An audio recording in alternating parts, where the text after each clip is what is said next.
Assalamualaikum warahmatullahi wabarakatuh. Oke, teman-teman, ketemu lagi ya. Kali ini mungkin saya ingin mencoba kupas.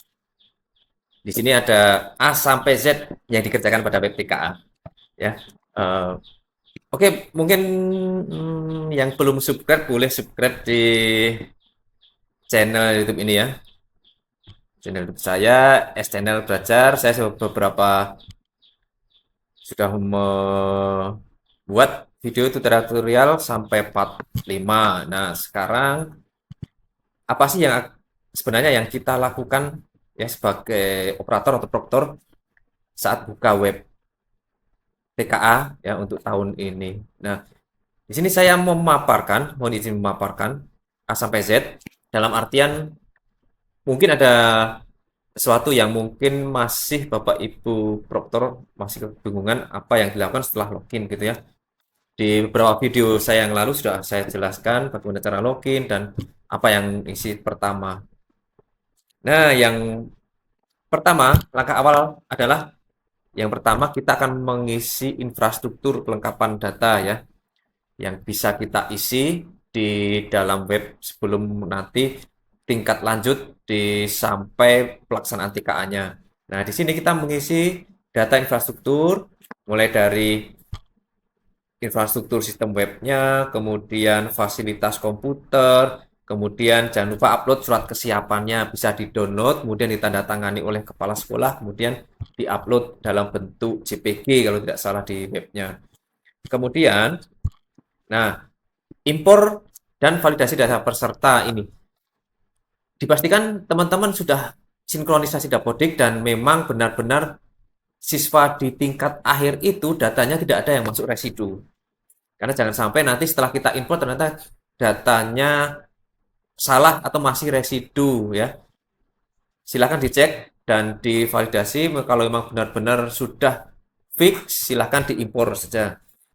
Kemudian nanti akan terimpor ke sistem TKA-nya. Nanti akan masuk ke webnya, kemudian akan kita centang-centang itu yang nanti pesertanya yang memang akan mengikuti TKA sesuai dengan surat izin atau pernyataan yang sudah diberikan.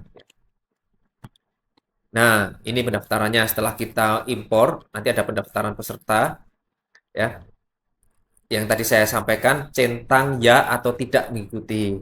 Kemudian yang kedua adalah upload foto. Nah, ada ketentuannya. Di video sebelumnya juga saya sudah menginformasikan bagaimana mengupload fotonya dengan ketentuan-ketentuan yang sudah ada di sana.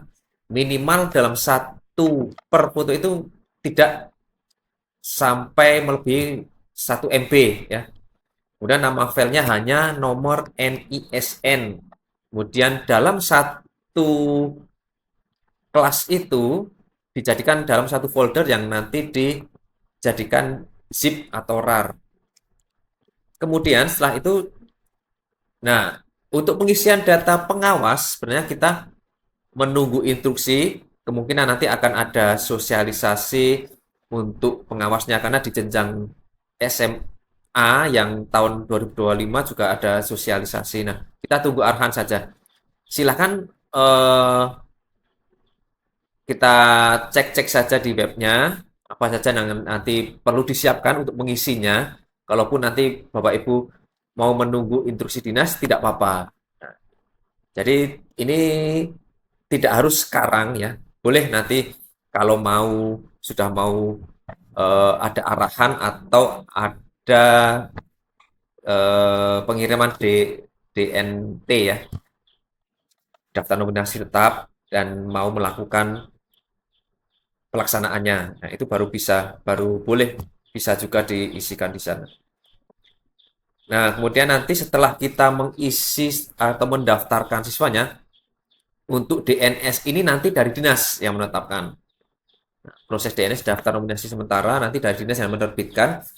Kemudian kita unduh, kita ambil data itu, kemudian kita print, kita tanda tangankan ya siswanya, tanda tangan persetujuan setiap siswa, kemudian akan kita upload ke webnya. Nah, kemudian ya kita scan dan dokumen dan tanda tangani diupload ke sistem TKA. Kemudian nanti dinas akan verifikasi dan konfirmasi setelah jadi DNS nanti akan dikirimkan data yang tetapnya. Dipastikan lagi data yang menjadi DNS nanti Bapak Ibu benar-benar data sesuai data real ya, sesuai dengan akta kelahiran, sesuai dengan dapodik. Karena nanti kalau beda atau ada kesalahan lebih repot lagi saat kita melakukan perubahan. Nah, ini yang data finalisasi ya. Setelah data DNT keluar, diverifikasi sistem akan diterbitkan DNT-nya sebagai daftar resmi peserta TKA.